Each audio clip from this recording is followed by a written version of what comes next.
Peter Winick here with Thought Leadership Leverage. Traditionally, people got paid for either their input or their output. Input could be as simple as being compensated for the number of hours you worked, while output might be how many units of something you produce.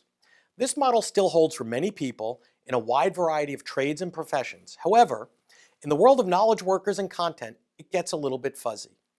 I think a better way to think about it is to understand where you're adding value and what that value is actually worth. Supply and demand, rules and industry standards certainly cannot be ignored, but for many knowledge workers, those really aren't the primary considerations. I mostly work as an advisor. That is primarily an input role. My ideas, experience, thoughts, and plans add value by allowing clients to benefit from my experience. They learn how to create new revenue streams, how to better position themselves in the marketplace, and ultimately monetize their content. It's a fair deal for everyone involved. They get insight and expertise, and I get paid. I also work with certain clients where I don't get compensated until revenue starts to roll in. It's a partnership where they provide various resources, such as their content and brand, and I add my sales, marketing, and product development expertise. In these cases, it's really an output function.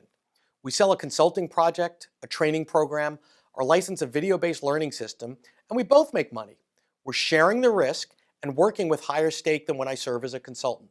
In both instances, I provide value. In both, I'm compensated. The tricky part is knowing when it is fair to be compensated for input and fair for output. Fair is obviously a subjective term, but ultimately it means that over the long term, everyone wins. I've established a few rules that have served me and my clients well over the years. I always start with a client as an advisor or a consultant. I get paid for my input.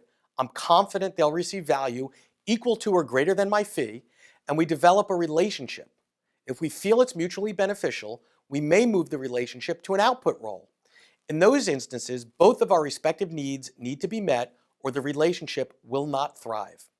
I am also a big believer in the no a-hole rule and choose not to work with people that I think are a-holes. But I am not delusional. Sometimes people will think that I'm the a-hole and choose not to work with me. But such is life. Do you have a business model that allows you to be flexible and add value on either side of the equation, given the right circumstances? I think the real issue is having the understanding and the model to allow you to capitalize on whatever side of the equation you can bring the most to. Thank you.